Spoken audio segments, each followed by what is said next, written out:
People of Moreton Bay Islands. Aboriginal people have occupied Australia for thousands of years and have a long history and a rich, complex, ancient culture. Many years ago, prior to colonisation, there were about 10 subclans within the Yagara homelands, and there were about 5,000 Yagara people occupying this country. Our country starts from the mouth of the Brisbane River, south to the Logan River, west to the foothills of the Great Dividing Range near Warwick and Toowoomba, up out to Esk and up to the Caboolture River.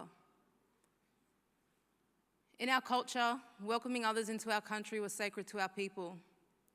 If another tribe wanted to pass through, you'd have to meet them at the border and present them with a message stick we call Yawabuna. Now on this message stick would have paintings or carvings which would say why you wanted to pass through. And if this process was not met, there would be tribal warfare. Our land has held many values and customs for over 60,000 years. Our country speaks many stories of the ancient ways. Our stories, songs, and dances has been taught through eras of time, which connects us to Mother Earth. Our people lived off the land and waterways. Maywile, we call the Brisbane River, was a major food source. Kangaroo Point Cliffs had an abundance of kangaroos to feast on. And some of our camping areas took in places such as the Botanical Gardens, Roma Street Parklands, Brisbane Exhibition Showgrounds, and Musgrave Park and Woolloongabba were some of our meeting places where issues amongst clans were sorted out. Since colonisation, our people continue to maintain their spiritual and cultural connection to the land and waterways, as well as maintaining the continuance of the stories of our ancestors.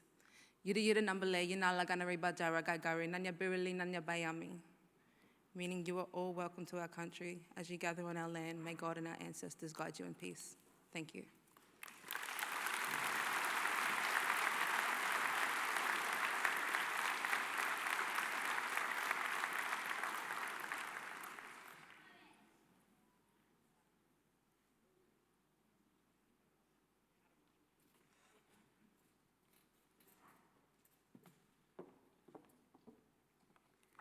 It's now my pleasure to introduce Councillor Vicky Howard, Civic Cabinet Chair for Community, Arts and Nighttime Economy, and Councillor for Central Ward. When elected as Central Ward's first female councillor in 2012, Vicky made a commitment to work tirelessly every day to make Brisbane's vibrant inner northern villages the best place to work, rest and play in Australia. She was also instrumental in leading the creation of Brisbane's largest park in more than 50 years, with Victoria Park set to become the green heart of Brisbane and a protected place for Brisbane's flora and fauna. Working alongside the amazing arts community, Vicky is proud to be part of a council that supports and provides funding for so many landmark events and festivals. Vicky is a senior member of the Lord Mayor's team, serving on Civic Cabinet. Please join me in welcoming Councillor Vicky Howard to the stage.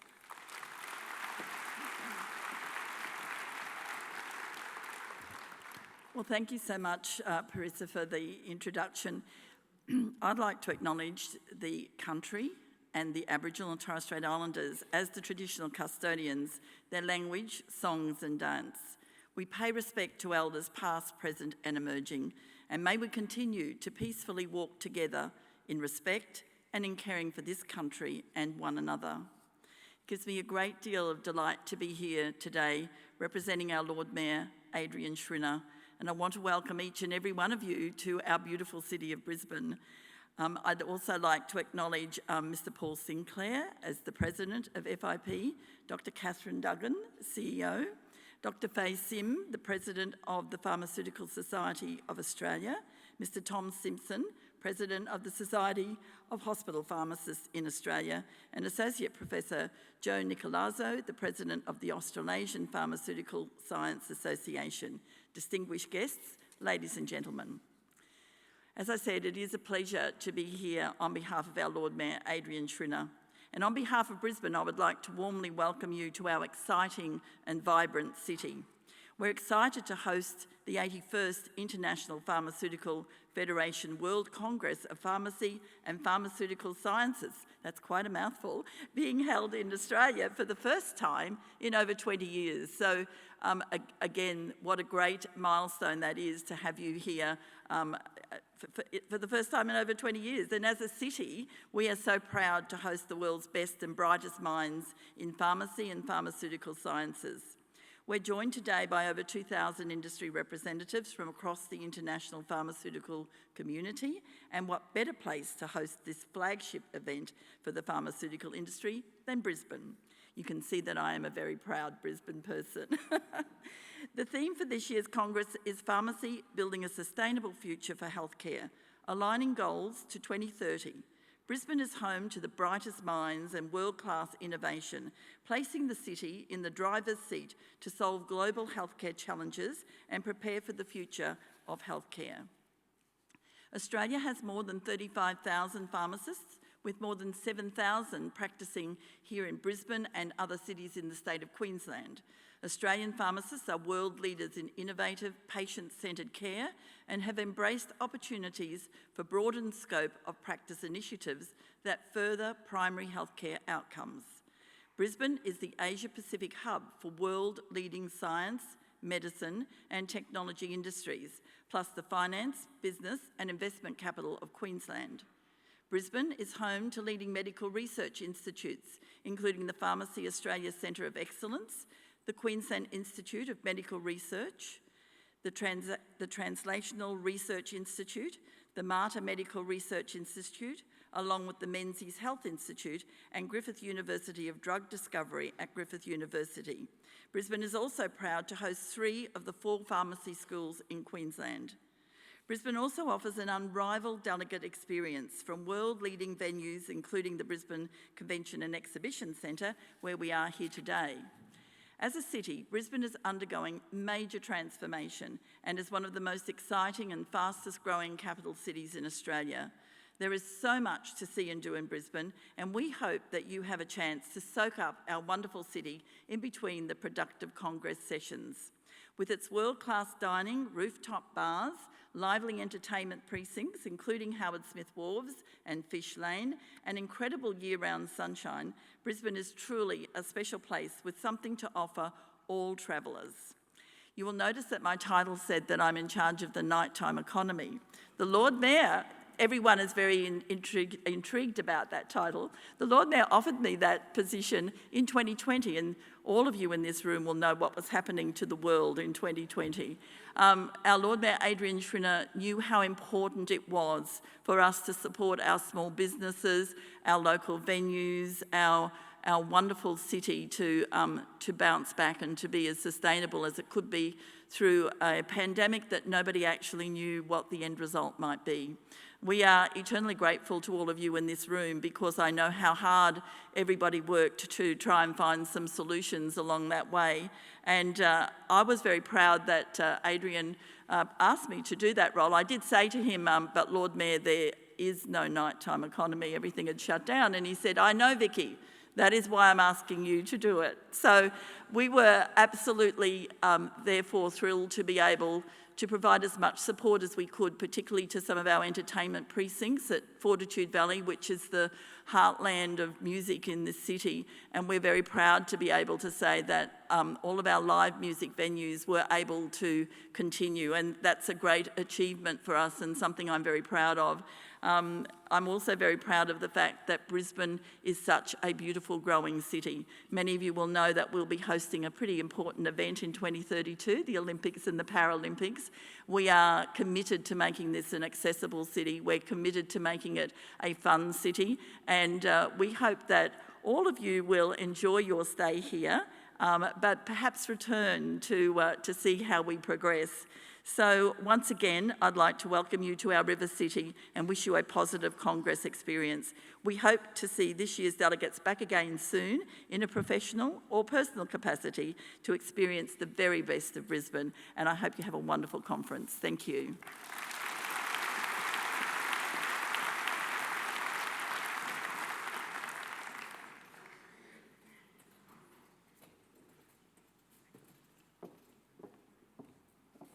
You are in one of the best cities in the world, I agree.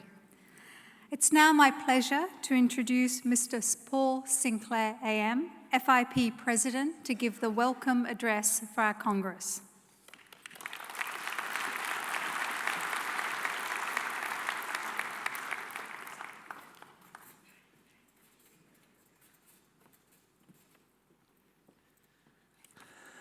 Ladies and gentlemen, I would ask you to look to the screens as we play a tribute to our colleague and past President of FIP, Mr. Dominique Jourdan.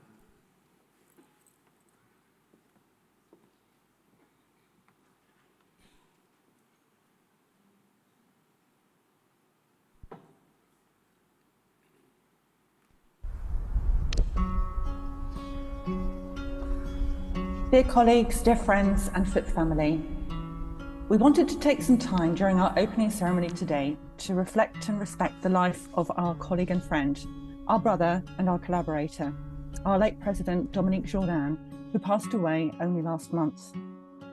Upon attending his funeral in Martigny in Switzerland, we decided that such a tribute would enable us to come together in the spirit of remembrance and celebration and to start our FIP Congress in that mode. It is what DJ would have wanted us to do. So I start this tribute by paying our respects to a remarkable individual who dedicated his life to the advancement of pharmacy on a global scale, and consider his journey from Switzerland to the globe. A Swiss community pharmacist in his home country, Dominique's actions to advance the profession included roles as president and CEO concurrently of PharmaSwiss, the Swiss Association of Pharmacists. Dominique himself joined FIP some 20 years ago. Between 2006 and 2014, he served as a member of the executive committee of our community pharmacy section and a member of our board of pharmaceutical practice. He was also a member of FIP's working group on remuneration and became president of the community pharmacy section from 2010 to 2014, before becoming chair of the board of pharmaceutical practice from 2014 to 2018. Through his unwavering conviction and boundless passion, he rose to become a leader of leaders. Dominique was elected president of FIP in 2018, 3 months after I started in my role as CEO. So I consider myself honoured not only to work with him closely, but to forge a great friendship and a shared vision for FIP as the supporter and enabler of our profession worldwide. Dominique himself took over the FIP presidency from Carmen Peña, our first female president, and she herself was honoured to work with him closely as his immediate past president and to help him steer FIP through the tumultuous years that were to follow, alongside our bureau and all our members standing shoulder to shoulder. For this, we thank you. Dominique guided not only the Federation, but the entire pharmacy profession towards new horizons. His tenure marked a period of transformation during which he championed the expansion of pharmacy, pushing for pharmacists to play a more hands-on role in healthcare for the well-being of all. During his presidency, Dominique led FIP through the global crisis of COVID-19 and introduced the vision for one FIP. He would often say, without education, the practice is nothing. Without science, we don't have education. He worked tirelessly to unite pharmacists around the globe with this vision of being united, without boundaries, without borders, something that we all need to think about today in our challenging world. He was an exceptional advocate for the profession. His legacy is immense, as are all of those FIP presidents who go before him. In FIP, we truly stand on the shoulders of giants. However, we don't always get the opportunity to reflect so close to their tenure. But under DJ's presidency, we signed pharmacy up to the Astana Declaration. We expanded the workforce development goals into the FIP DGs, which guide us to 2030, and ensure our alignment to global health. With the expanded FIP Hub, together with the Global Pharmaceutical Observatory, we have data, intelligence, evidence of impact against members' needs and nations' priorities. The partnerships that ensure provision of quality-assured content is overseen by the FIP Consortium, which was initiated under DJ's tenure and enables advancement worldwide. Our transformation programs grew from workforce development and transformation across into educational partnerships with the renewed relationship with UNESCO and practice as we've seen vaccination, NCDs and self-care take off like never before. The work of our boards of pharmaceutical practice and sections, our Board of Pharmaceutical Science and SIGs, and across all of FIP education, enables us to have a member focus and regional engagement as never before. This has culminated in a more bespoke member-facing offer and the integration of our regional forums, which we will secure in the coming days and weeks. Through our self-sustained congresses, conferences, digital events, transformation and access, we have evolved hugely as a federation, accelerated by the pandemic, but we ensure we will leave no one behind. So during moments of adversity, DJ's leadership shone even more brightly. I can honestly say he was a huge supporter of every single one of us. Earlier this year, the FIP Bureau decided that Dominique should receive the Camel Midder Award for exceptional leadership to FIP. Unsurprisingly, he was the deserved recipient of several such awards in his life, but we know this was particularly special and he was delighted to receive this award on his birthday early in August. We know Kamal and Neelam were delighted too and send their love during this memorial. We are grateful for Dominique's dynamic and strong leadership, particularly during challenging times and especially during his months of ill health. But Dominique was more than a leader. Most importantly, he was a good friend to all of us and he will be much missed. We have a tribute book open for you all to remember him, should you wish to do so. Colleagues, this would have been Dominique's final Congress as FIP President. And those of us who attended the FIP Congress in Seville last year will remember Dominique on the stage at the opening ceremony, sharing news of his diagnosis of cancer with all of us, his FIP family. Dominique was courageous, open and practical. He was also fond of using the phrase, "we are flexible." His passion for pharmacy never waned. He was certain that this century would be the century of pharmacists, and we, together, shoulder to shoulder, shall endeavour to do so in his memory, but also under the leadership of those that follow, including President Paul Sinclair. We thought it only fitting to remember him at the last time we were all together, the closing ceremony at Seville, where the world clapped for DJ. We shall do it again, colleagues, in honour of his memory. FIP will continue in its vision and mission, and to use Dominique's words, we will continue in trust, solidarity and action. Would you join me in being part of the world that claps for DJ? Thank you, colleagues.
Thank you very much. Dominique was a truly remarkable human being.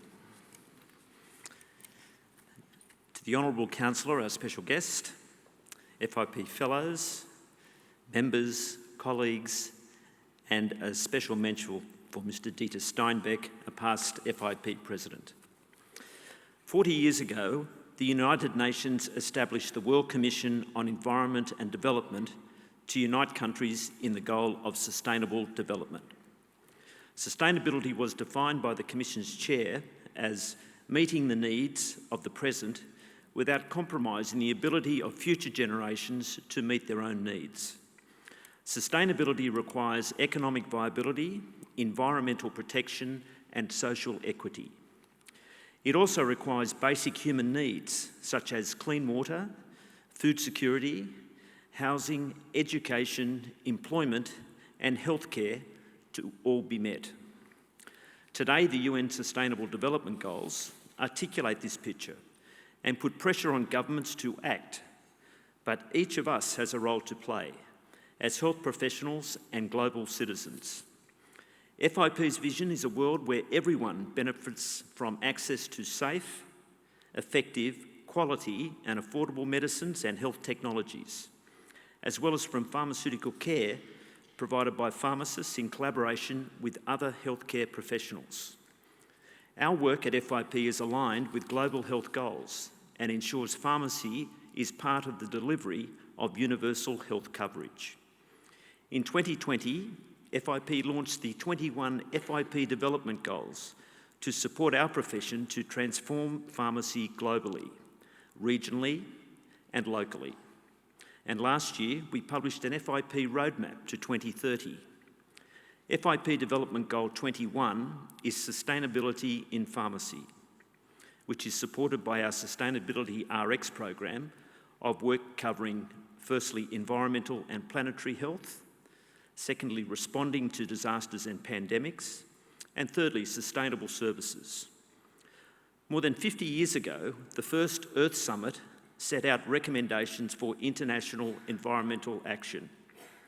Science warned us that our activities could lead to climate change, yet for too long, the negative impact of the healthcare sector on our environment has been a marginal topic.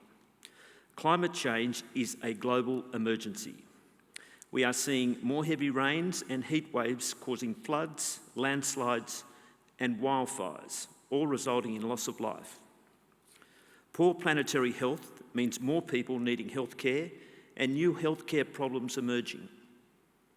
Air pollution alone contributes to almost 9 million deaths each year.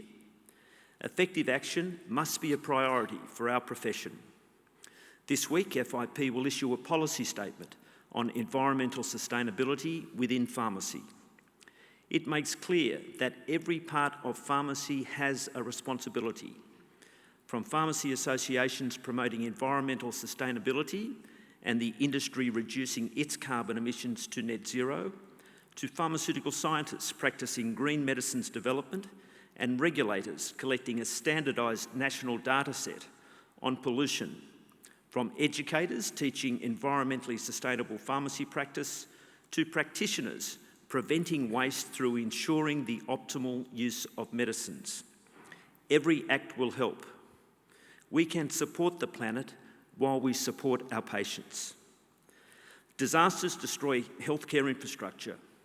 In recent months, FIP has reached out to support colleagues affected by disasters in Madagascar, Malawi, Mozambique, Syria and Turkey. I am so proud of the dedication of these colleagues in ensuring continued access to healthcare under the most difficult of conditions. We face more extreme weather challenges and our new policy statement includes recommendations for adapting practice to enable continued services in these environments. Sustainable health systems are prepared systems. In the past 4 years, we've experienced the world's biggest healthcare crisis in centuries. Thankfully, and thanks in no small manner to the strong actions of our profession. In May this year, we saw the end of the COVID-19 pandemic as a public health emergency of international concern. However, the threat of a new deadly variant emerging remains. How our profession around the world responded to the pandemic is detailed in an FIP report published late last year, followed by a second report last month outlining what is needed for future pandemics. We offer these resources to the entire profession to build a sustainable approach to preparedness. We have other challenges to overcome: the recovery of healthcare post-COVID, our ageing population, and the prevalence of chronic disease. Health systems must become more efficient. Many needs could be met by pharmacists. As medicine experts, more pharmacists could and should initiate prescription medication and manage patients with long-term conditions. Things are moving. For example, the UK National Health Service is aiming for all new pharmacists to be able to be independently prescribed when they graduate by 2026. But we need progress in all countries. Tomorrow is World Pharmacist Day. This day highlights the value of pharmacy in strengthening health systems. I invite you to join me in sending the message that pharmacists are a capable and accessible solution for health systems. Primary healthcare is a cornerstone of sustainable health systems and universal health coverage. FIP has continued to act on its commitment to the Declaration of Astana, ensuring that pharmacy can measurably contribute. Last year, we marked the 4th anniversary of our commitment with the launch of the FIP Primary Healthcare World Map. This advocacy tool contains numerous examples of pharmacists providing primary health care around the world. We are building on the principles of the Declaration through 3 key areas: non-communicable diseases, prevention, and patient safety. And we plan to hold meetings with health ministers to demonstrate evidence of impact in these areas across all regions. Through FIP, our member organisations, pharmacy is reforming health systems and increasing pharmacist presence in the public health space. In particular, prevention is an area of huge potential for pharmacists. We know that it is thanks to our profession that immunisation coverage has grown significantly. FIP data indicate that in 2020, pharmacists administered vaccines in at least 36 countries. By early 2023, this had increased to at least 48 countries. The more diseases we prevent, the more sustainable our health systems will be. Sustainable healthcare needs a strong workforce. FIP works to advance pharmaceutical workforces around the world with the FIP Global Pharmaceutical Observatory as our source of intelligence. Indeed, the GPO tracks progress on the FIP development goals.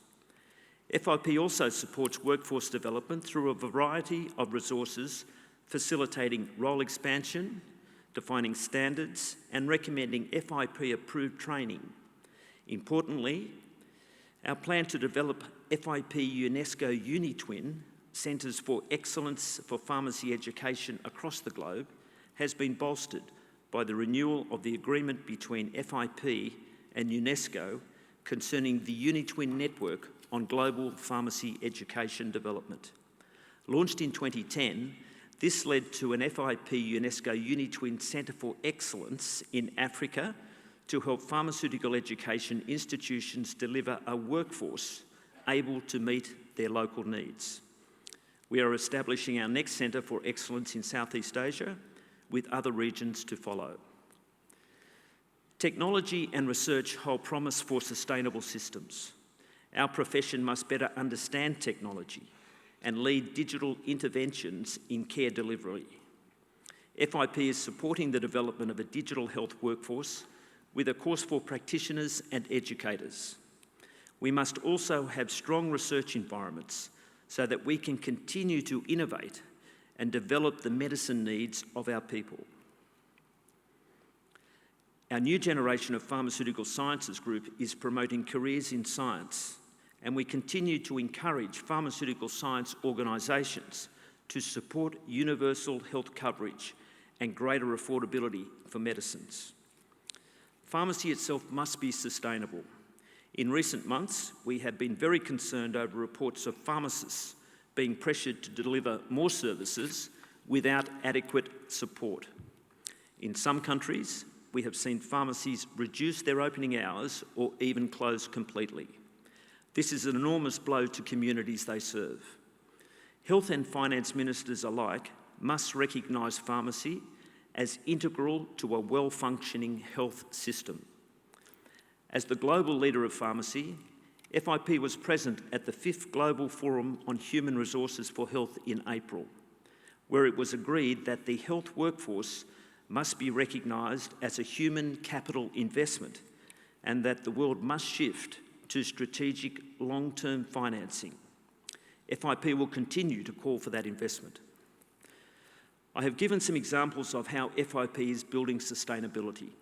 However, sustainability is but one of 12 FIP priority programs that feed into our vision. FIP is the home of the profession globally, with science, education and practice under the one roof. Indeed, each FIP development goal consists of these three elements.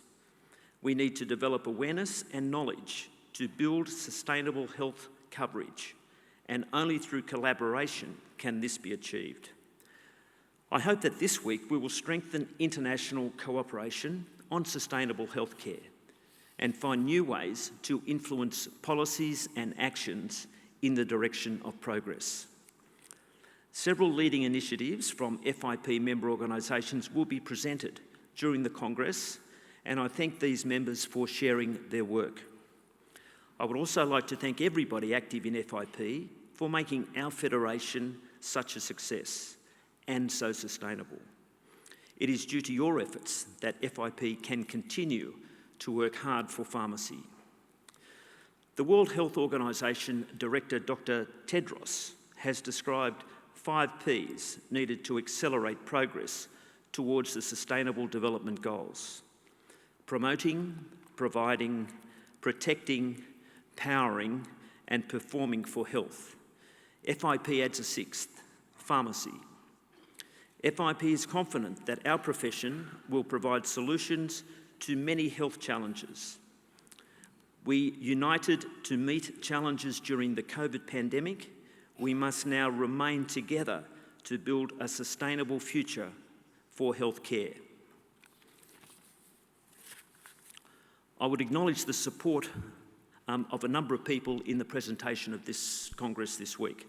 My FIP Bureau colleagues have been tremendous in supporting the development and the staging of this Congress. Our FIP staff, many of whom you will see here during the course of this week, I thank them for all their help. And I would also acknowledge our presenting partner organisations, the Pharmaceutical Society of Australia, the Australasian Pharmaceutical Scientists Association, and the Society of Hospital Pharmacists of Australia.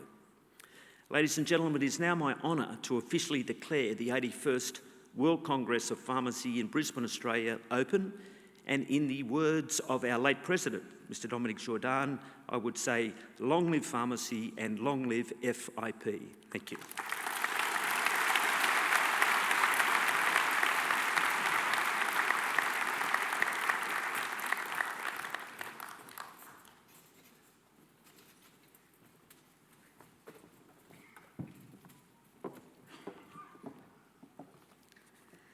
Now I have the pleasure of introducing the Australian Girls Choir, who've developed a reputation for inspirational performances to audiences all around the world through national and international tours, television appearances, and thousands of public appearances, including singing alongside our very own Hugh Jackman in his Australian Arena tour. A true recognition of the choir's success is their selection by Qantas to represent the spirit of Australia since 1998, and the hugely successful I Still Call Australia Home advertising campaigns, which have captured the hearts of the nation. The girls will now perform 2 songs for us, My Island Home and I Still Call Australia Home. Thank you.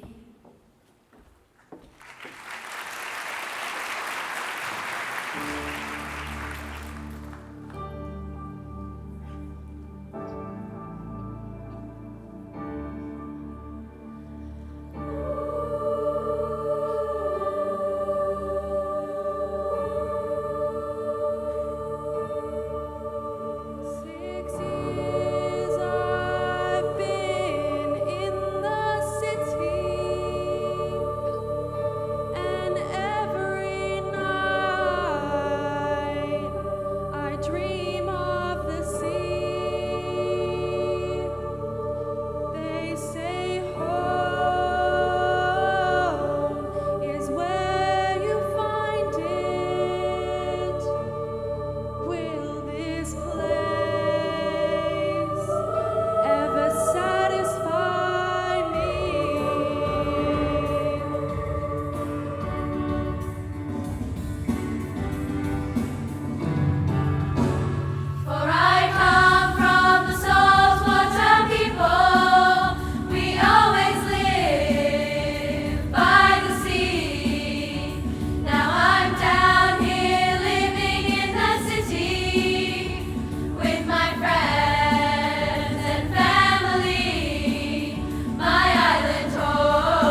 cities that never close down, from New York to Rio and old London town. But no matter how far or how wide I roam, I still call Australia home.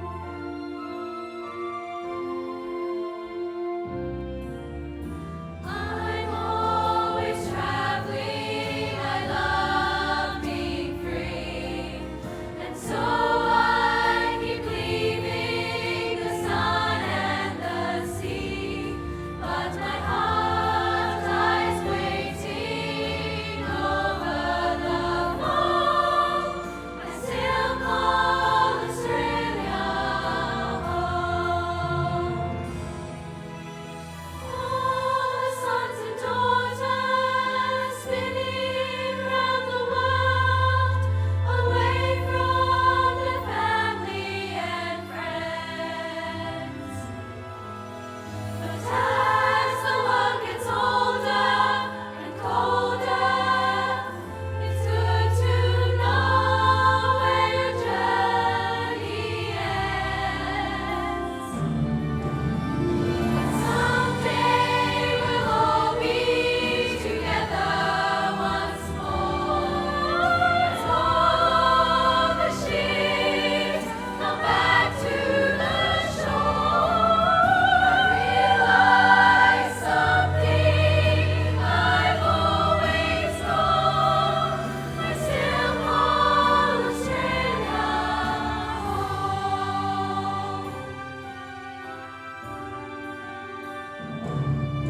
But no matter how far or how wide I roam, I still call Australia.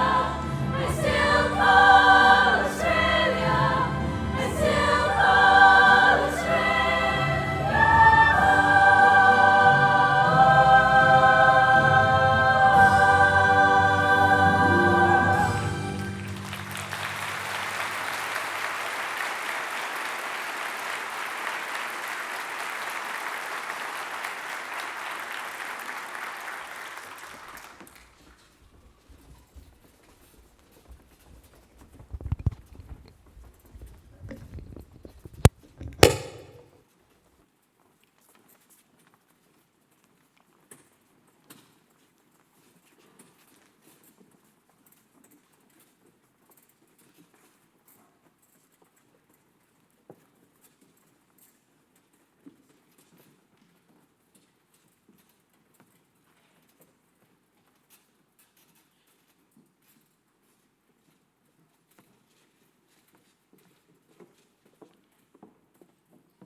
It's my pleasure to introduce the Joseph A. Otis Award. The purpose of the Joseph A. Otis Award is to recognise officers of FIP and individuals who've rendered exceptional service and distinguished service to FIP. Dr. Joseph Otis was FIP President from 1986 to 1990 and was passionate about recognising service globally. Dr. Otis was also CEO of the American Society of Health System Pharmacists for almost 40 years, and a true example of exceptional and distinguished service to pharmacy. The award was first given in 2013. This year, the Joseph Otis Award goes to Emma Paulino.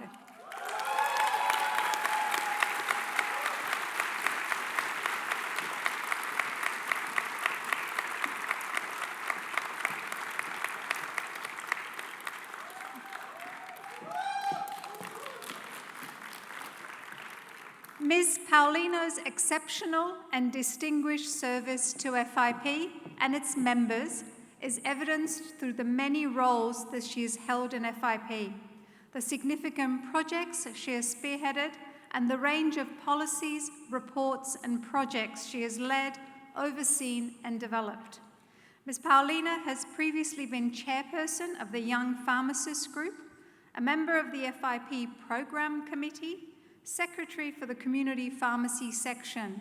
She's also served as the Professional Secretary of FIP from 2013 to 2021 and a member of Bureau. During this time, she's also served as the Interim Chief Executive Officer. She's represented FIP prominently and with pride at many global events. Now President of the Portuguese National Association of Pharmacies and the Chairperson of Pharmaceutical Care Network Europe, she continues to collaborate with and implement the work of FIP globally.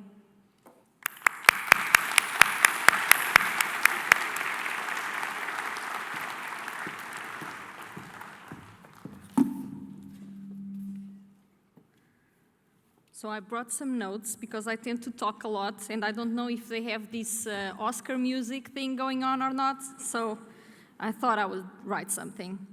So, well, in August 2000, I was bawling my eyes out in my hotel bed, having lost an election for the International Pharmaceutical Students Federation Executive Board. I thought it was the end of the world, obviously. To my defense, I was a teenager, back then, and those who know me understand I always take things really, really seriously. Turned out, the following year, I was invited to take a position at the European Pharmacy Students Association that implied moving to the Netherlands for a year. I thought visiting the FIP headquarters would be a cool thing to do, and that's when I met Ton Hoek, who was at the time Secretary General of FIP. In our conversation, he mentioned he had one problem on his hands, which was rejuvenating the organization. And we exchanged some ideas about the topic for a while. After I had gone back to Portugal, I was contacted by Ton to collaborate on the relaunch of this FIP initiative, the Young Pharmacists Group, alongside Gonçalo Sousa Pinto and Sally Arneson at the time. Those who know me also know that I tend to say yes to everything, and I'm so glad I did it because it has been an amazing journey. I was lucky to meet, collaborate, and be mentored by the best leaders in pharmacy in the world. Isn't that a privilege? Yeah. I obviously have to mention Kamal Mida, Michelle Buchmann, Carmen Peña, and Dominique Jordan, my dear friend that I so wish was here.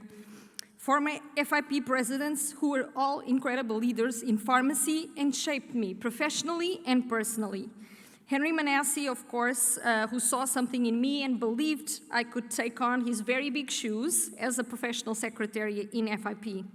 But I would have to mention so many more people from FIP officers, FIP staff, and colleagues I met along the way. So I will thank you all by naming Dieter Steinbach, who's an example to all of us. I am in awe of him and really hope that this energy, after about 54 consecutive years of attending FIP congresses, means these events are somewhat of an elixir of youth. I am still on my 21st, so I really hope that this is something. Of course, I have to thank my family, my husband for 21 years, who I suspect sometimes even looks forward to me going away in all my traveling, but who always is and makes me happy when I go back home. So this 23-year-long experience allowed me to develop my resilience, my optimism, and to understand that not everything always seems to be in your favor, and not everything will always go as you wish it could have happened, but eventually you might get even luckier than you thought in the first place. You might end up right where you were always supposed to be. So here's to what may look like sad beginnings that lead to very happy endings. Thank you all so much for this honor. Thank you.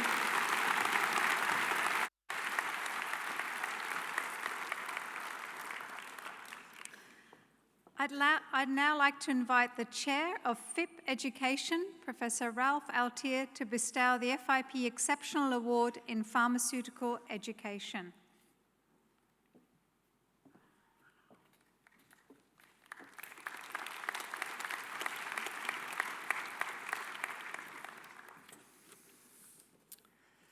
The The purpose of this new FIP award, the FIP Exceptional Award in Pharmaceutical Education, is to recognize an outstanding educator who has made significant and outstanding contributions to the diverse field of pharmaceutical education and contributions which have had impacts on policy, practice, and research related to education at an international level.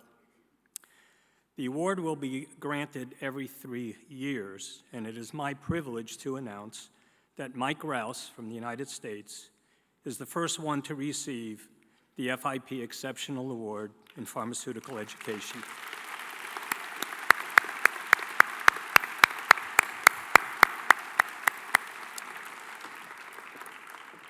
Mr. Rouse currently serves as Assistant Executive Director and Director of International Services at the Accreditation Council for Pharmacy Education, ACPE, the U.S. National Accrediting Body for Pharmacy Education. I might add, they'll be accrediting my school in 4 weeks. No pressure. He is widely recognized for his contributions to the areas of continuing professional development in pharmacy and quality assurance and accreditation of pharmacy education. Among these are leading the development of ACPE's guidance on continuing professional development in pharmacy, authoring FIP's Global Framework for Quality Assurance of Pharmacy Education, the first ever framework addressing pharmaceutical education quality on a global level. A project that led to an FIP manual to implement good pharmacy practice in developing countries, leading initiatives to introduce and implement lifelong learning in several countries, and authoring a white paper on the vision for pharmacy technicians as an integral part of the profession of pharmacy. Mr. Rouse is past president of the Pharmaceutical Society of Zimbabwe and the National Pharmaceutical Council of Zimbabwe. Congratulations, Mr. Michael Rouse, on being named the inaugural recipient of the FIP Exceptional Award in Pharmacy Education.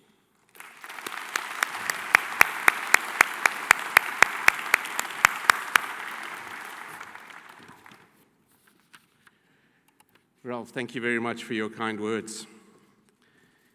It is a tremendous honor to be the recipient of FIP's first ever award for pharmaceutical education, and I would like to thank FIP and all those who supported my nomination, many of whom are here today. This award indicates the importance that pharmaceutical education has in advancing the profession of pharmacy through pharmacy practice and the pharmaceutical sciences. These 3 key sectors collectively are the focus of FIP's global mission. The award demonstrates FIP's enhanced commitment to supporting its member organizations, academic institutional members, and individual members to transform pharmaceutical education throughout the world.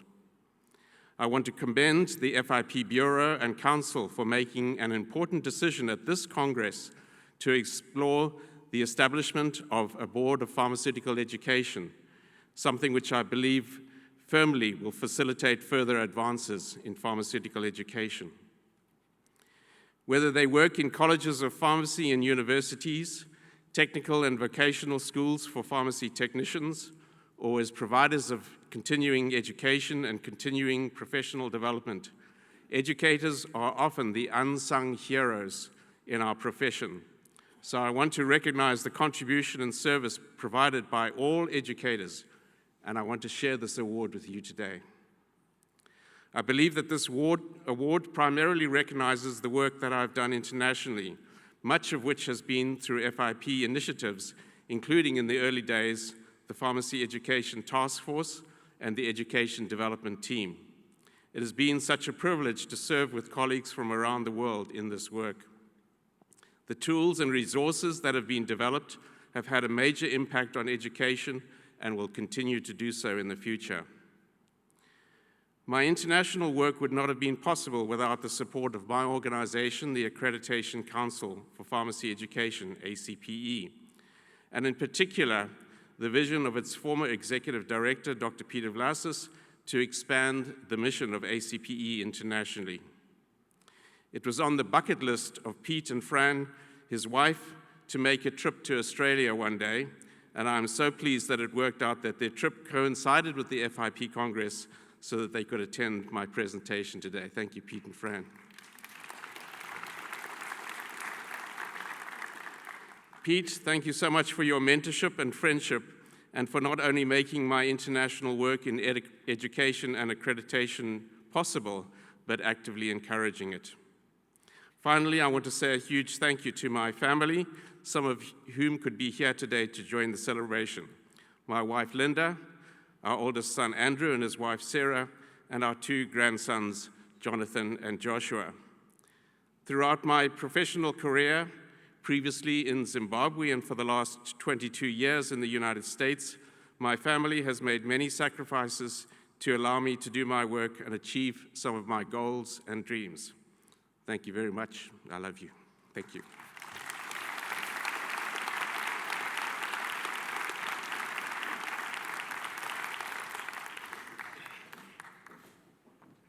I would now like to invite the Professional Secretary, Mr. Luis Lorenzo, to bestow the FIP Olivier Bunon Award.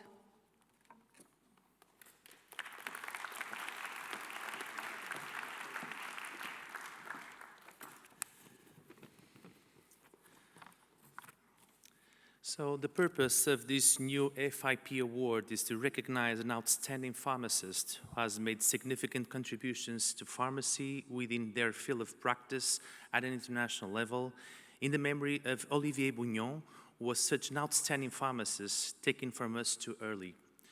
To help me giving this award, I would like to ask Mr. Benjamin Bunon, who traveled all this way from Europe to join us, the son Olivier Bunon, to give the award. So please join me.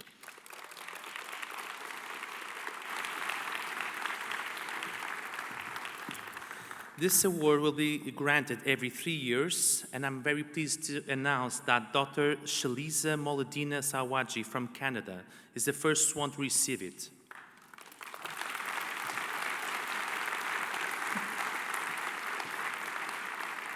Since 2014, Dr. Sajwani has worked as an oncology pharmacist at the Ottawa Hospital. In 2017, she traveled to Uganda to build an oncology pharmacy program with the interdisciplinary team at Lancre Hospital. After that, she became involved in Pharmacists Without Borders Canada, serving as its youngest ever co-president.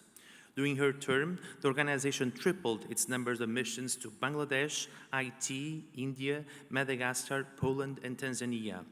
Since 2022, Dr. Sajwani has served as the co-chair of Pharmacists Without Borders International. As deputy for the Aga Khan Health Board for Canada Global Health Partnerships portfolio, she'll help create and expand collaborations with volunteer-run health boards of the Ismaili community from Bangladesh, India, and Syria, focusing on providing support with mental health. Dr. Sajwani has built a subspecialty in climate pharmacy, co-funding the Ottawa Hospital Environmental Stewardship Pharmacy Committee and the new Canadian Association of Pharmacists for the Environment. She currently serves as a co-chair for the FIP Environmental Sustainability Policy Committee. I'll ask you all a random applause for Dr. Sajwani.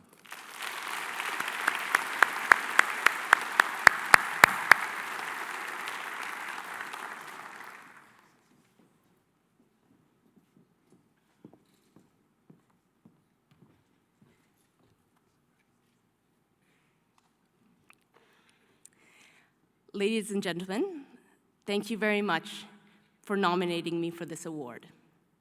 I'm extremely honored and grateful. And thank you also for the family of Olivier Bunon for sponsoring this award, and which has helped me understand the contributions of this remarkable man.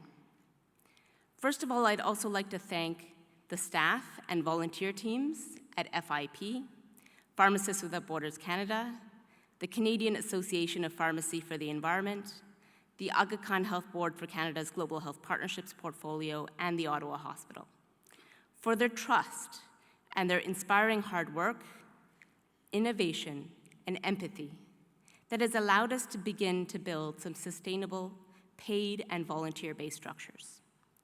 I would also like to thank both Moledina and Sajwani families, previous generations of my family, for their sacrifices, as well as friends, mentors, and colleagues for everything that they have done to support my own journey within the good times and within the very difficult times. My partner, Danish Sajwani, who is proudly sitting in the third row, has been an extraordinary support and has always believed in me much, much more than I have ever believed in myself. I would also like to especially thank His Highness the Aga Khan for being a quiet and steadfast beacon of consistent support and guidance. With your permission, I would now like to use 3 minutes to express my reflections about climate change and the relevance to the global pharmacy profession, as well as the theme of hope, starting with a personal story. I became a cancer-specialized pharmacist more than 10 years ago, and a volunteer global health professional soon after that. And only 5 years ago, exactly to this week, when I was 30 years old, I was diagnosed with ovarian cancer myself and received my first of many aggressive chemotherapy treatments. The same week of first chemotherapy treatment, my home city was overwhelmed by a total of 6 tornadoes, which wreaked havoc throughout the cities, causing much damage and leaving many without power for weeks. My own area of the city, Ottawa, was particularly affected, including my home.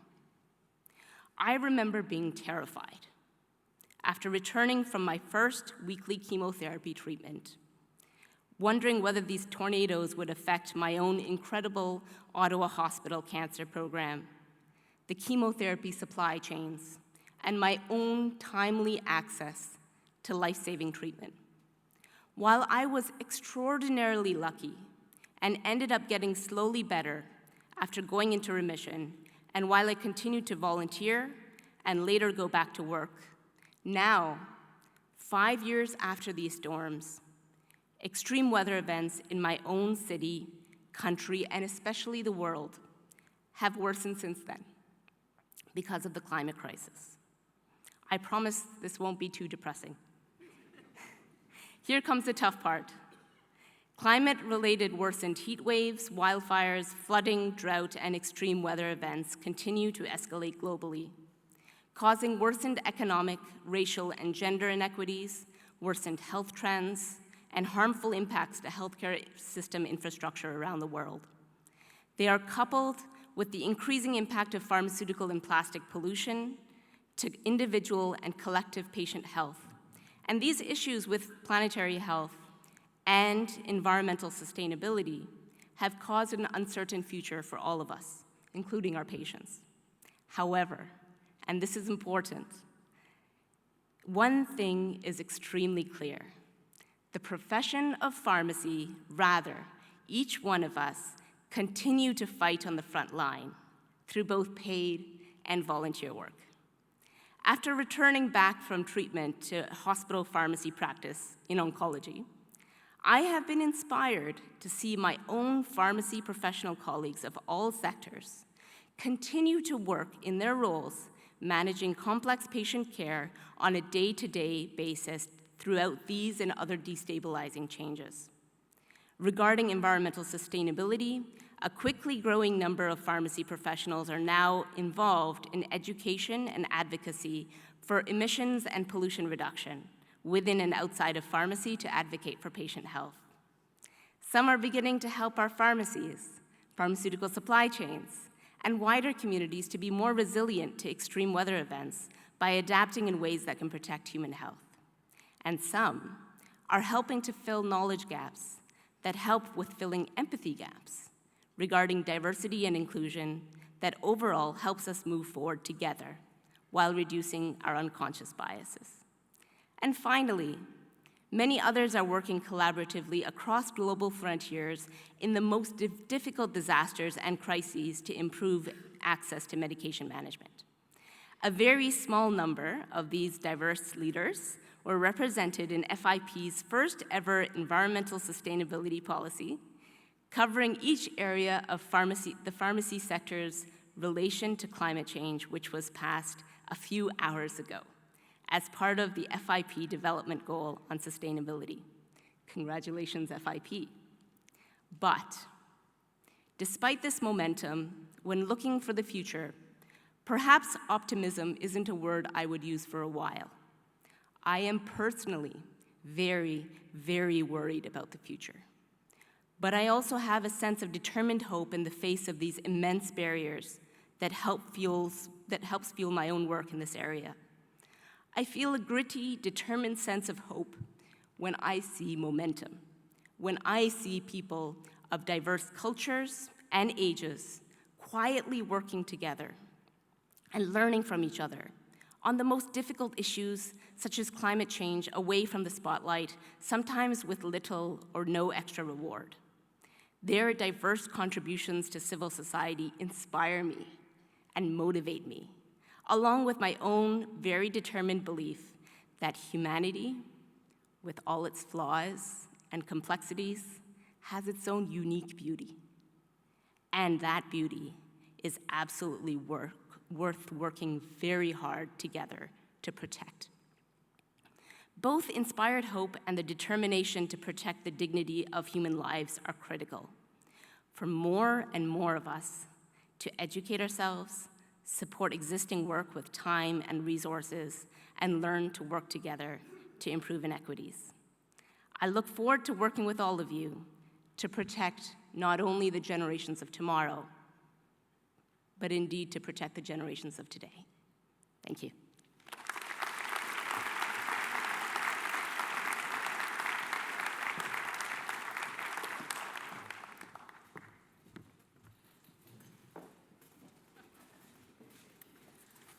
Okay, thank you very much. I'd now like to invite the Chair of the Board of Pharmaceutical Sciences, Professor Ross McKinnon, to bestow the FIP Early Career Award in Pharmaceutical Science.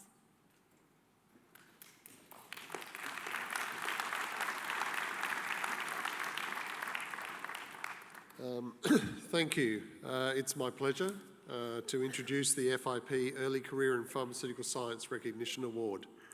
The FIP Early Career in Pharmaceutical Science Recognition Award is a new award that recognises an outstanding early career individual who has made important contributions to their field of pharmaceutical sciences at a national level and who is an emerging international leader.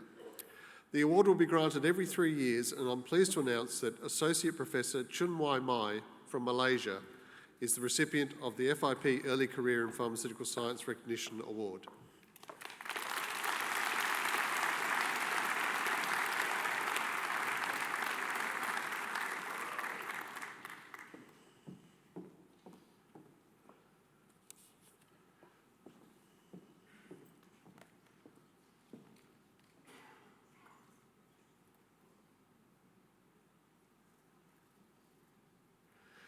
Associate Professor Mai has co-authored over 90 publications in peer-reviewed journals, and I agree he doesn't look old enough to have done that. He serves as an editor and reviewer for several scientific publications and has presented extensively at conferences to share his findings related to the identification of new biomarkers that drive immune invasion, metastasis, and drug resistance in cancers. Despite being a rising star in the field of cancer in Malaysia, in 2020, Associate Professor Mai accepted a job as a postdoctoral researcher at Renji MedX Clinical Stem Cell Research Centre in Shanghai Jiao Tong University, China, in order to expand his research skills. He has also collaborated with the British Antarctic Survey, the University of Strathclyde in the UK, and the National Research Council in Italy. He is currently a member of the Faculty of Pharmaceutical Sciences, where I think he's the department head of pharmaceutical chemistry, UCSI University in Malaysia, and has been appointed as an associate professor recently. He serves as the Pharmacology Focus Group Chair for FIP's New Medicine Special Interests Group and supports working group working groups in FIP's academic pharmacy section. He is also a key driver and trainer for responsible research conduct in the Academy of Science, Malaysia. Please join me in congratulating Associate Professor Mai.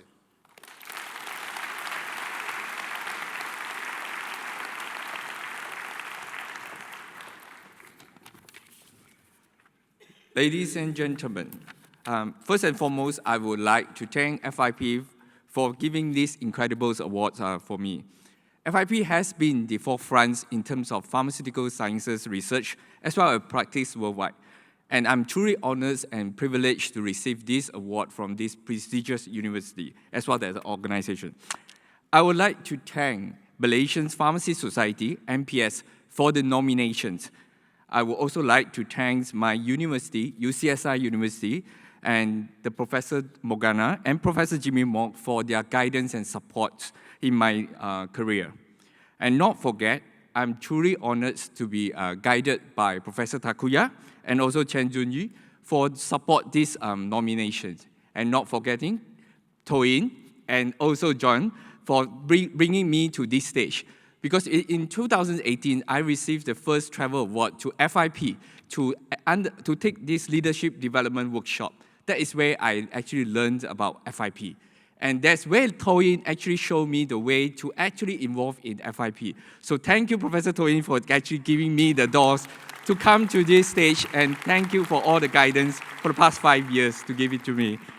And I truly express my sincere gratitude to my research collaborator, from University of Strathclyde, Cambridge University, as well as Renji Jiao Tong University, for supported me throughout my research, as well as my collaborator from Malaysia. And additionally, I would like to acknowledge all my friends and family for their encouragement, patience, and understanding, who has always been the pillars for my research career. Because I've been missing out from most of the gatherings and things like that to just continue pursuing my dreams. So thank you very much for all their patience and understanding. Moreover, I would like to emphasize that early career researchers in advancing these frontiers in knowledge. This award is not only recognize my effort, but also underscores the importance of fostering a conducive environment for young researchers to do our research work. And nowadays, being an academician is actually quite hard. So I constantly remind myself that I should be creating an environment that is conducive for early career researchers to actually start to work on the area of their interest. So in conclusion, I'm truly honored to receive this year's FIP Early Career in Pharmaceutical Science Recognition Award. And this award actually serves as a reminder of the responsibility that comes with continuously pushing the boundary in terms of pharmaceutical research and making a meaningful contributions to the well-being of the society. And thank you once again for FIP, my mentor, my loved ones, and everyone who has played an important part in my journey. And together, we can achieve a greater height in the world of research, innovations, and healthcare. Thank you very much.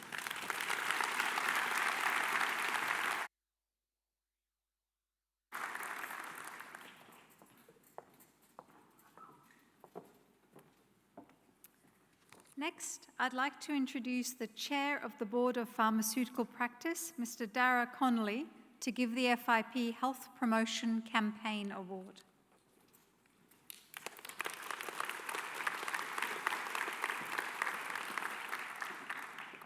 Thank you, Parisa.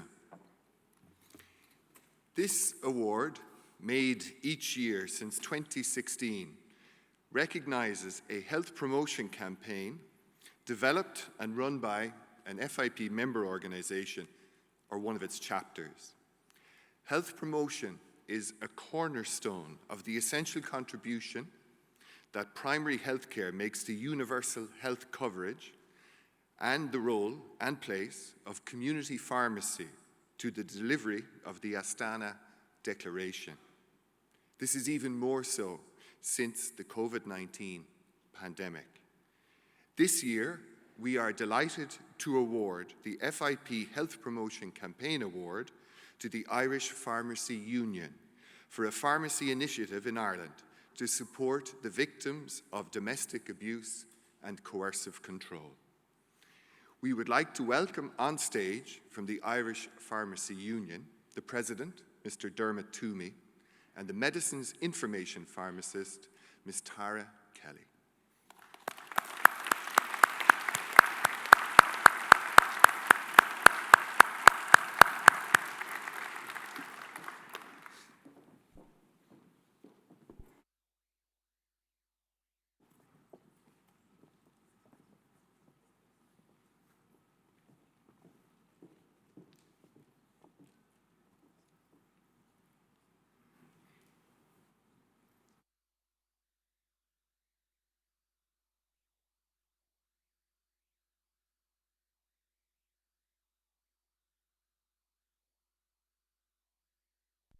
People living in fear and distress, everyone acts differently.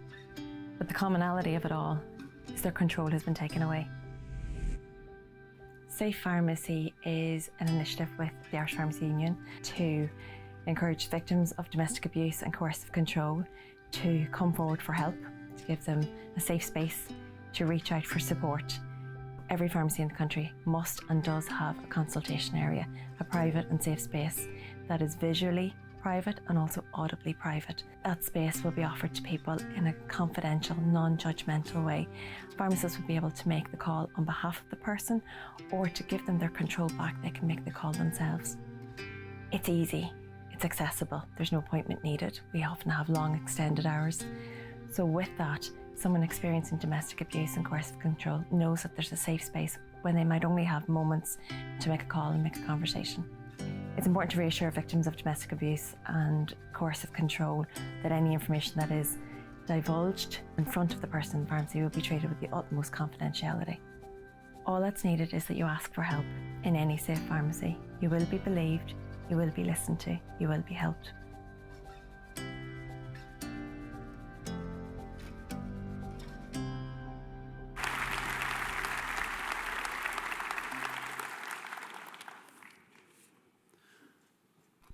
So, Mr. President, I'd like to thank FIP for bestowing this award on the Irish Pharmacy Union. We're delighted, myself and Tara, to be here to accept it on behalf of pharmacists throughout Ireland. This is something very new that we only launched in July of last year, and it has really taken off in a very short space of time. As Kathy alluded to in the video, it's really allowing a safe place for people suffering from domestic abuse or coercive control to go in order to, I suppose, to be able to seek help. The consultation room in community pharmacy is a space we use for a lot of our healthcare needs, but it's now a place that we can use in order to help people who have difficulty or have problems at home. In Ireland, as well as in many countries across the world, community pharmacy is very well diversified, it's very accessible. We have 85% of our population in our island live within 5 kilometres of a pharmacy. And we've identified there's approximately 78 million visits to a community pharmacy in Ireland. So we're there in terms of accessibility. We're also there in terms of trust. Successive surveys have shown that pharmacists are one of the most trusted professions in our country, and I'm sure it's the same across the world. We also have the consultation room, as alluded to in the video, and that allows the confidential space for this interaction to happen. Pharmacists who've been involved feel very empowered in this, and as I say, it's a very new initiative, but it's something that we hope to grow and to grow forward with. And really, we have a huge number of pharmacists involved in this programme. We're continually growing it, but really what it boils down to is single transactions, the difference that it makes for that individual person. And we're very proud to be here and to receive it on behalf of FIP. So thank you very much.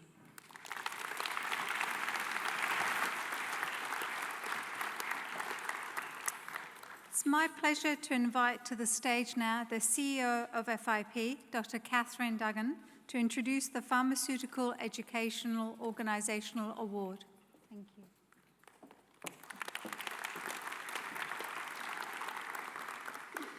Thanks so much, Parisa. Wow, what a ceremony we're having. So the purpose of this new FIP award is to recognise an educational programme or innovation that promotes excellence in learning and teaching in any discipline of pharmacy. We seek that this award will be presented biannually. Those of us who have the privilege to have worked with and collaborated with colleagues and friends from Monash University will know how collegiate and inclusive the entire team are and how they seek to innovate and promote excellence as part of their DNA. Monash University is the first university to receive the FIP Pharmaceutical Education Organisational Award for its development of MyDispense, a free online simulation that helps provide a safe environment for pharmacy students to hone their dispensing skills. Let's watch the video.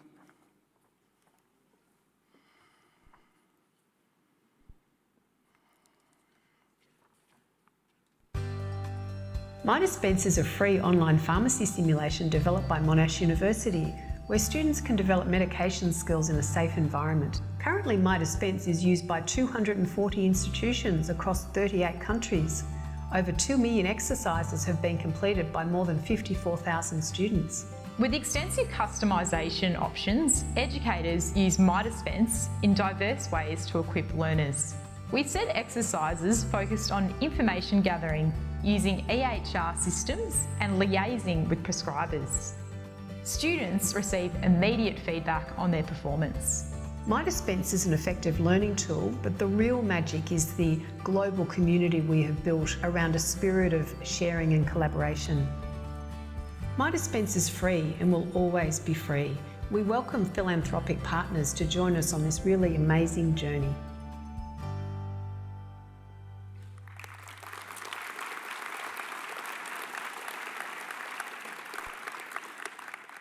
So please, let's welcome on stage Professor Arthur Christopoulos, Dean of Faculty of Pharmacy and Pharmaceutical Sciences at Monash University, to receive the award. Welcome, Arthur.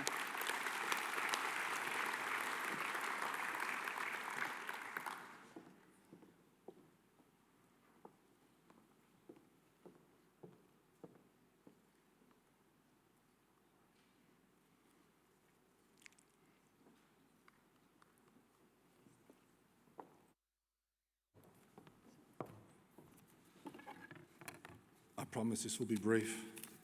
I'm standing up here today as a very proud dean, because I get to be the dean of the Faculty of Pharmacy and Pharmaceutical Sciences at Monash University.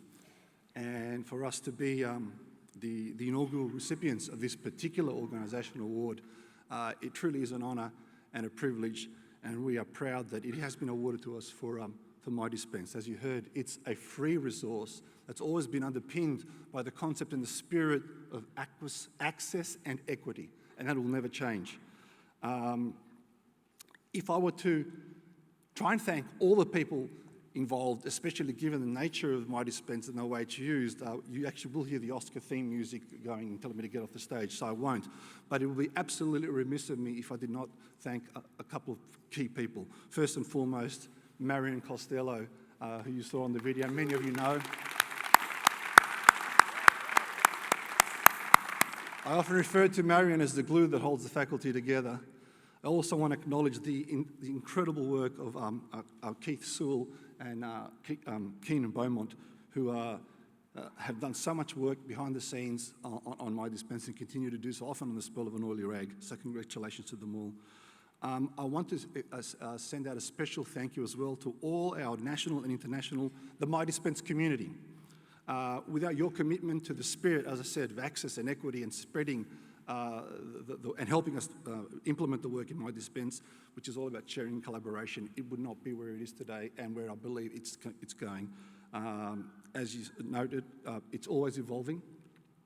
There are exciting things happening, for example, with more work around electronic hospital records and independent prescribing. And as you heard at the end of the video from Marion, we are always looking for partners, philanthropic partners, anyone to work with us to assist in the future development of MyDispense, making sure that we can provide this level of access and to anyone, anywhere in the world who needs it. So again, thank you FIP, and thank you all.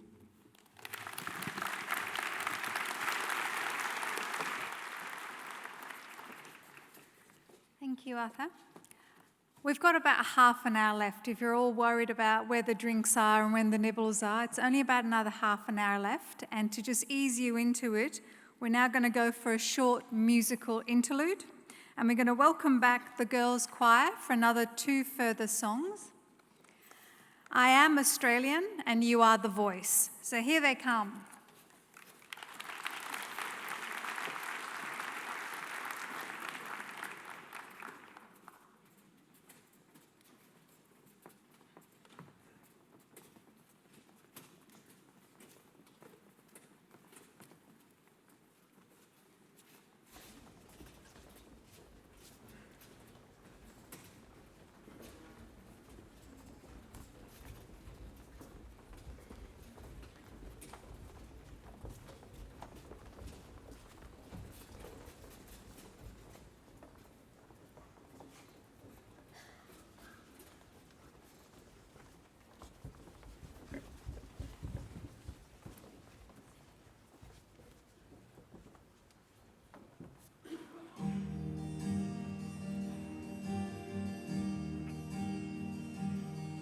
I came from the dream time, from the dusty red salt plains. I am the ancient heart, the keeper of the flame. I stood upon the rocky shore, I watched the tall ships come. For 60,000 years I've been the first Australian.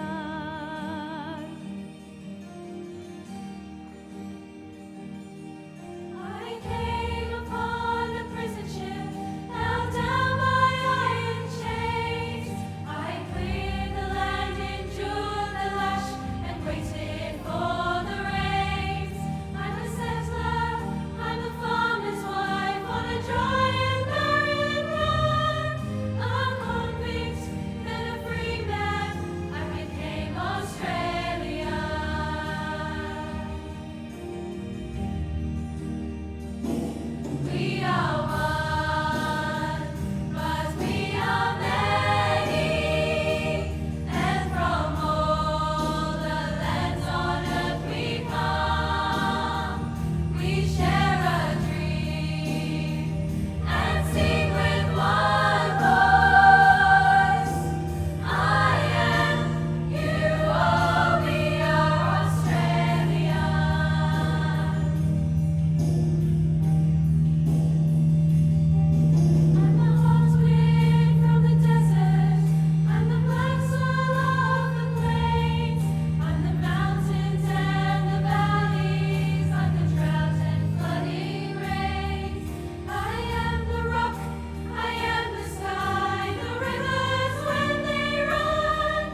I bet that's given some of the girls in FIP an idea for an FIP girls' choir.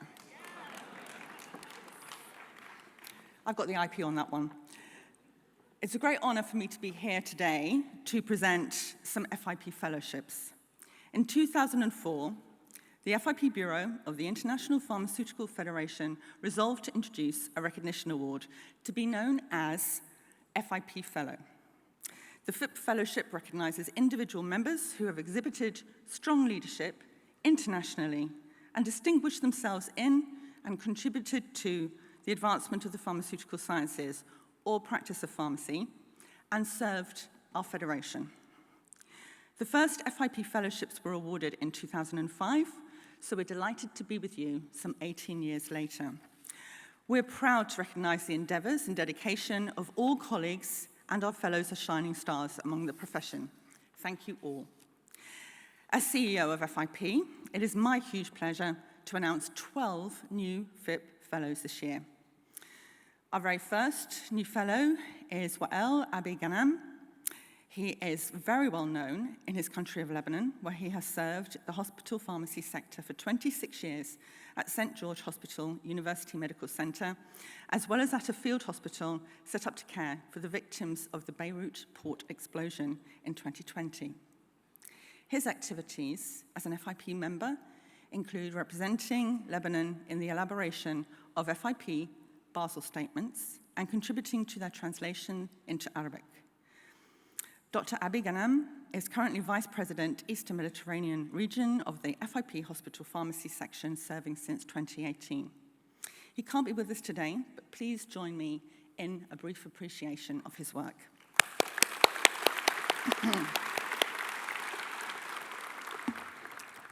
So our second fellow is Professor Rula Darwish, Dean of the School of Pharmacy at the University of Jordan. Her work includes accreditation of pharmacy programs nationally and internationally, and promoting continual professional development. Professor Darwish has served on the Executive Committee of FIP's Academic Pharmacy section since 2017 and has led the FIP CPD Policy Statement Revision Committee. She is active in the FIP Global Academic Leaders Forum and an associate editor of FIP's Pharmacy Education Journal. She's also a leading researcher in antibiotic resistance and contributes to strategic planning to combat AMR as a member of the WHO Advisory Committee for the Tailoring AMR Programme. Welcome and congratulations, Rula.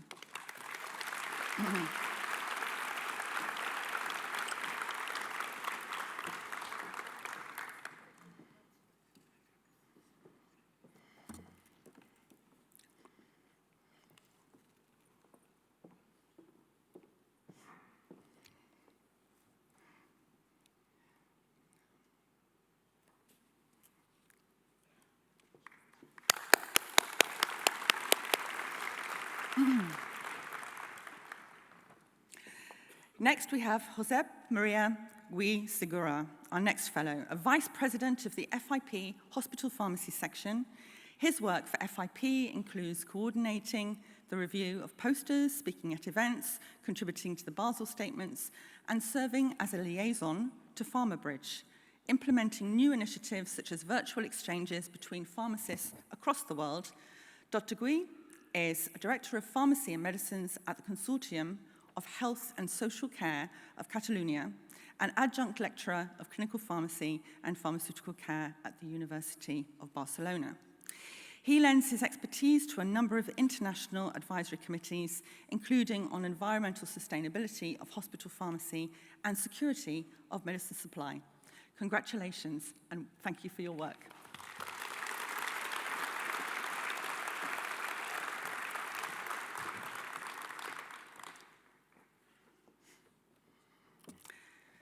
Now I would like to congratulate Tara Hare from Australia.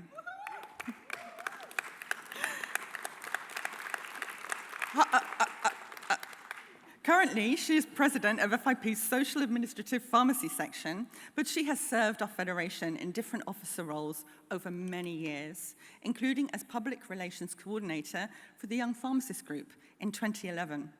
Her work to advance the profession includes reviewing and updating legislation and ethics, continuing professional development modules for the Pharmaceutical Society of Australia, mentoring other pharmacists, tutoring students at the University of Sydney. Tara, the FIP Bureau thanks you for your tireless dedication to FIP and for being such a great role model for healthcare provision of the highest order. Congratulations.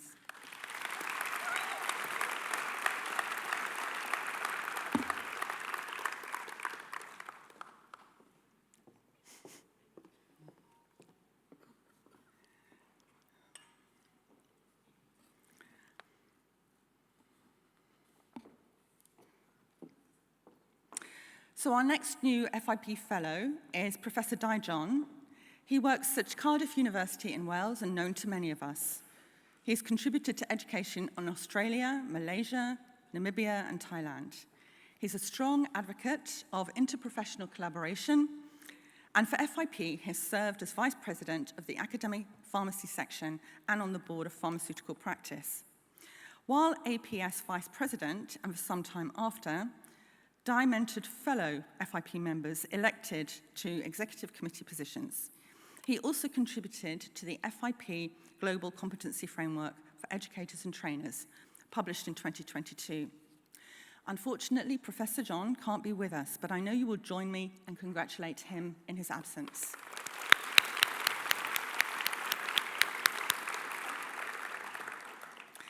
Now we recognise another member of our academic pharmacy section, Professor Alkia Montel Tewuse. She has led the profession as Director of School of Pharmacy at Utrecht University and as Scientific Director of the WHO Collaborating Centre for Pharmaceutical Policy and Regulation. She is a digital health education expert in pharmacy, and her services to FIP include an extensive survey among pharmacy schools, resulting in an international report on digital health education.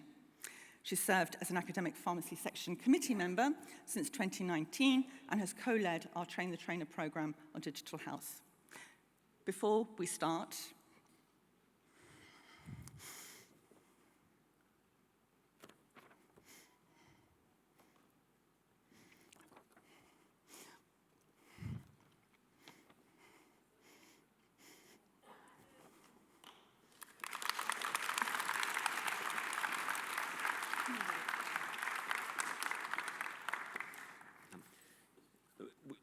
We want to take a special moment to say a heartfelt thank you to Okiwa as you join us after such a family tragedy earlier this summer. Your FIP family wish to support you in coming days, weeks, months as you need. Just hold out your hand and you know that we will be there for you. Congratulations and thank you.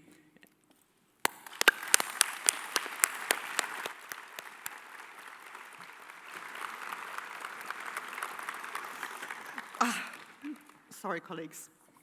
It's been an awards ceremony. Our next new fellow is former FIP Vice President, Dr. Thomas Mennigan. A member of FIP for over 20 years, he has made significant impacts on pharmacy in the US as Executive Vice President and CEO of the American Pharmacists Association from 2009 to 2020. His achievements include advancing access to pharmacy services such as immunization. His work for FIP has included contributions to strategic planning and membership task forces, and he's been an important connector to a number of member organizations, including the US Pharmacopoeia. Tom continues to be a strong supporter of FIP, and this much-deserved award formally recognizes his services and engagement. I have a particular thank you, Tom, because you were one of those who were responsible for my appointment. So Tom, I'm going to lead the applause for your fellowship.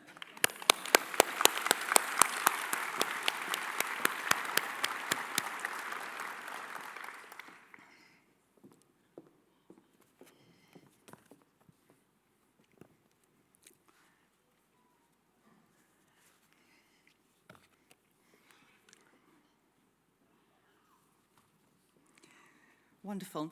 And now I would like to offer congratulations to Dr. Didier Moulion. Ngwabi. From Cameroon.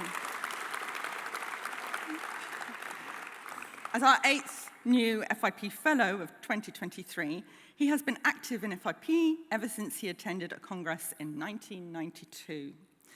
Dr. Moulion was a co-founder of FIP Young Pharmacist Group. We have a lot of them in the audience today. And he is currently Vice President of the Industrial Pharmacy Section and leads its special projects. A strong advocate for African pharmacy, Dr. Moulion is currently Secretary General of the African Pharmaceutical Forum and co-editor of the African Pharmacy Journal. He founded the African Institute of Medicine in 2009. He writes about pharmacy for the media, and he lectures widely. Thank you so much, Didier, for your dedication to FIP and pharmacy. Congratulations.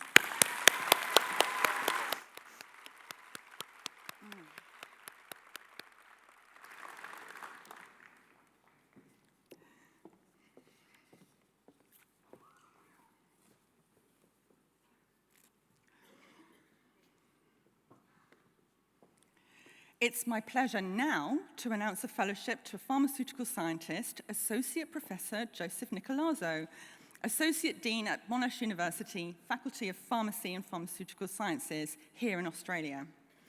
The esteem of Joseph's students is evident from several Lecturer of the Year awards. The major focus of his research is the blood-brain barrier, particularly related to Alzheimer's disease, and he has authored almost 100 peer-reviewed papers. Professor Nicolazzo was on the local program committee for the FIP 5th Pharmaceutical Sciences World Congress and is an executive member of the Board of Pharmaceutical Sciences.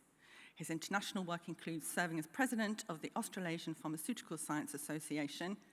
Joe, welcome. Well done. Congratulations.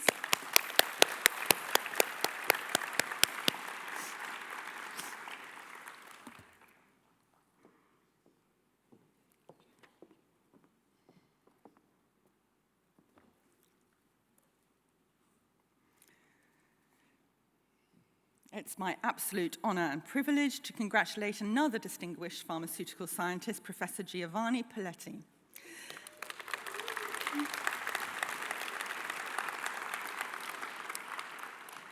Giovanni's research career has been dedicated to improving safety and efficacy of medicines by applying innovative drug delivery technologies.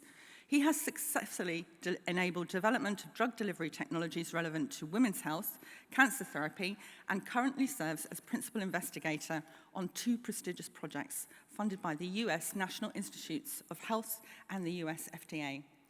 A devoted educator, he has mentored 79 trainees and was the founding chair of the Formulation Design and Pharmaceutical Technology Special Interest Group and co-chair of the FIP Congress Programming Committee. This year, he's completed his 2nd term as FIP Scientific Secretary, and I think only Emma would be a rival in the number of groups, committees, and sections and parts of FIP that Giovanni has been involved in. We thank you, Giovanni, for all your efforts, your diligence, your motivation, your kindness, and devotion to FIP. From us all, congratulations, Giovanni.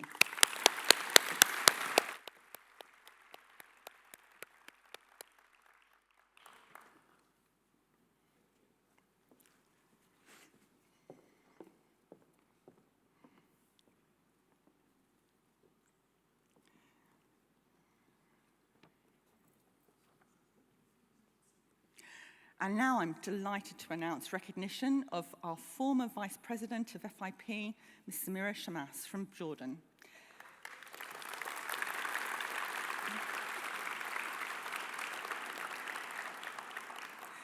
Samira, known to so many of us, is well known as an active, passionate, and very loyal FIP member, serving numerous committees over the years. A practicing community pharmacist, she also managed a leading wholesale company. She contributes as a board member of several education institutions and the Jordanian Pharmacists Association. Samira is a strong advocate for pharmacy in the Middle East, and in particular, she gives voice to women in that part of the world. Her international leadership has included hosting many events in her region with international speakers from FIP. It's our honor to present Samira with this fellowship. Congratulations.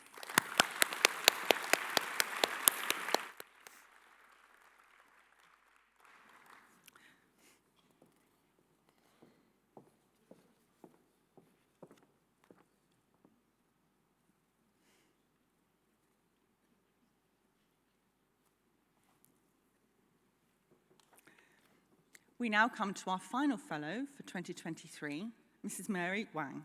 Her achievements include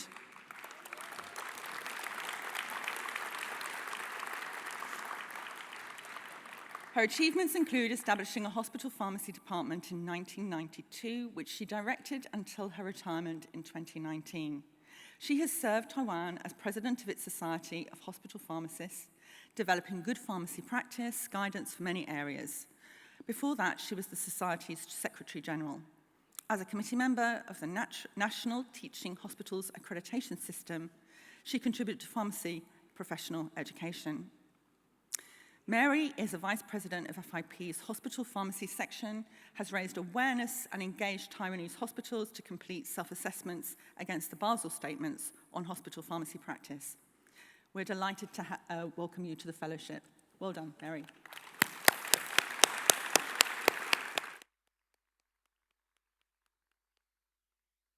Congratulations to all our new fellows. We're just going to take a few moments to take a photo of all of them standing shoulder to shoulder.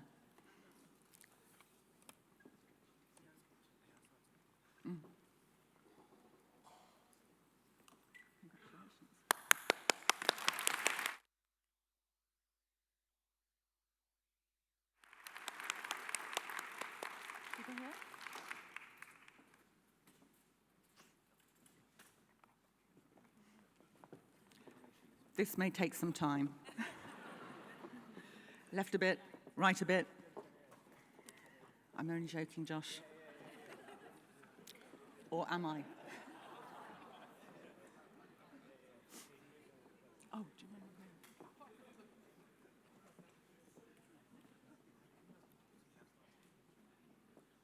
I don't know who to ask. Oh, what do I do? Can you put the house lights on?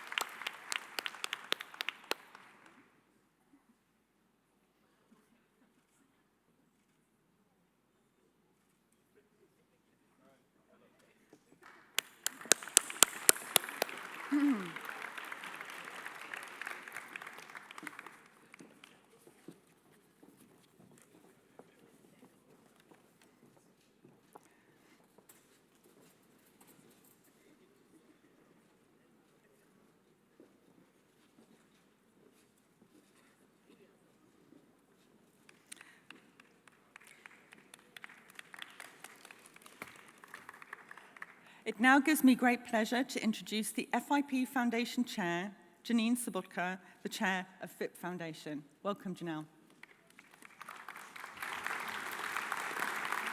Thank you very much. I'm delighted to report on behalf of our foundation. For those of you that are not aware of the FIP Foundation, we're the charitable or philanthropic arm of FIP. We collect your donations and gifts, and we turn around and give those away to do good work to support FIP. So I hope you'll be as excited as I am to learn of our awards and activities this most recent year. First, I'd like to start with introducing our team. And you can see here, I have quite the board. We have representatives from the Professional Secretary, Scientific Secretary, FIP Ed, and then an array of very experienced board members to guide us in our work as a board. We are giving special thanks to our outgoing board members, Nobuo from Japan and Giovanni, of course, but excited to welcome both Takua as a board director and Rebecca as a scientific secretary. For our foundation, we focused our 2022 to 24 strategies on 4 themed areas: research, Pharma Bridge with connections and collaborations, developing leaders, and also future thinking. So I will roll through the themes and what we've done in those areas. First off with research. For several years now, we've partnered with ECPG to give an Innovation Grant Award and drive practice changes. We have 2 last year's award, Brian Sakali And then we just released our 2023 grant recipient, Shania from Sydney, Australia. This year we'll honor Brian because he's finished his work. He's presenting it on Monday, and we'd like to celebrate with him that project work.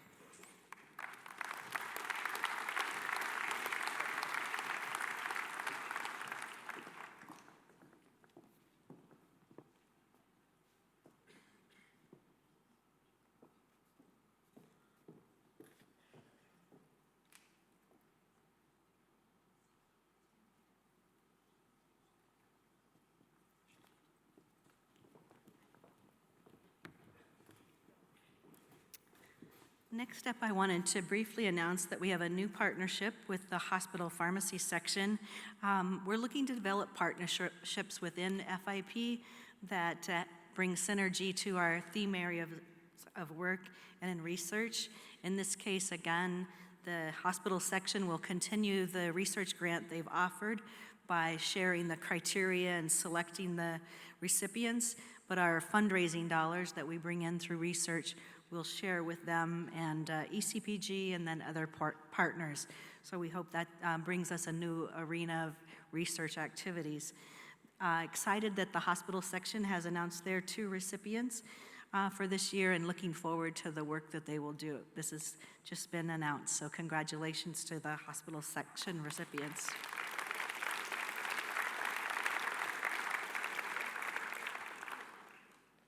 We have also created a new external partner this year with BPS. The Board of Pharmacy Specialties is an organization that credentials pharmacists for specialization. They started it in the United States, but they've begun to grow internationally as well, with pharmacists seeking advanced credentials to recognize their specialization. So BPS would like to sponsor some international research to understand and explore advanced practices and specialties in pharmacy, and so we'll be releasing those grant research applications in 2024, but excited about our new external partner. Moving on from research, I'd like to share our PharmaBridge work under the leadership of Eva Tarasalmi. It's existed for many years, but it helps to connect hosts and registrants. You can see from many countries, individuals in practice, in science, and in education to share and learn from each other and take their learnings back home. So many thanks to those that have helped support by hosting a PharmaBridge recipient. And if you'd like to learn more about that program, please join us Tuesday afternoon when we'll have a roundtable session. Our third and final area is the leadership development work. Many thanks to our board member, Kevin Ben Lawrence, who helps lead our work in that area. We've had a wonderful, amazing partnership with ECPG and the academic section around the leadership development workshop and bringing participants to that. This last year, we partnered with the regional forums, where each regional forum selected a participant to attend the leadership development workshop in the Congress here. And then also we sent our 2023 Tan Hoke Scholar recipient to the leadership workshop. We're hopeful that these early career pharmacists, scientists, and educators will develop into leaders not only at FIP, but in their home country and in their own practices with their leadership skills. The 6 awardees chosen, one by each of the forums, are shown here. And thank you again to the forums for your support and to ECPG and the academic pharmacy section. I would like to call forward our Tan Hoke Scholar for this year. As it's been mentioned earlier, Tan Hoke was the former CEO of FIP, and it's wonderful to have this scholarship in his honor.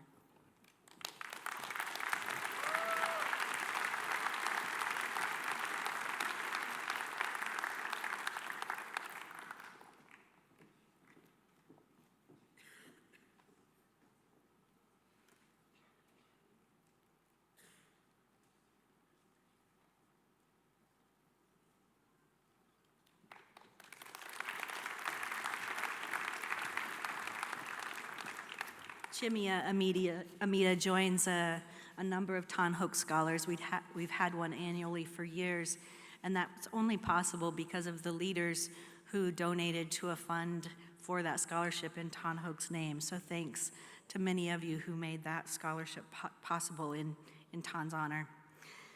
One other program that we'll have is Tuesday at 12:30, where we'll visit a bit about our programs, but more importantly, have a roundtable. We would love to, our board of directors, love to host you and gather your input, ideas, thoughts about how we can continue to grow and expand our work. But of course, our work is only possible because of donations. Those gifts that I mentioned. If you have not been to our website lately, we have a section honoring all of those who have donated to us. It's a very long list of names, so I can't thank all of you individually today, but we are very, very grateful for your gifts. You can choose to make gifts to a dedicated theme if your passion is research or leadership development or the Pharma Bridge program. You can also make a donation if you mark in memory of someone special to you or in honor of someone who may have been a mentor to you, and you will be acknowledged with that on our website. I'm especially excited to announce that we do have a named scholarship in memory of a very special individual, our own former chairperson of our foundation, John Ware. Many of you here in Australia know him for the many things he did for Australian pharmacy, active at the regional level with the regional forums, but also a long-time active member of FIP in many roles. He was known as a mentor. Part of this scholarship involves having a mentor assigned and a project. So I think that also honors John's work in mentoring me, as he met me as a younger than 30 pharmacist quite some time ago, and he's mentored many here in the audience I know as well. Delighted that his wife, Nariel, can join us today and celebrate this special event. Thank you, Nariel.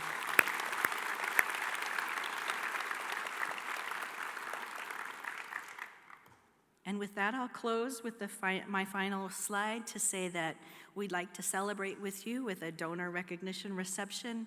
It'll be following the opening welcome in the exhibit hall, so join us outside of the M room, the foyer, from 6 to 7 tonight. If you still have energy left on Tuesday, please jump up and join the Foundation Fun Run. All residents, the contributions for that fun run come to help us and support our work. And all of our board will be present at our exhibit stand throughout the next few days, so stop by. We have shared t-shirts we co-sponsored with ECPG, so a great souvenir to take home, and also a little koalas to take in your suitcase. So please stop by and visit with us. Thank you.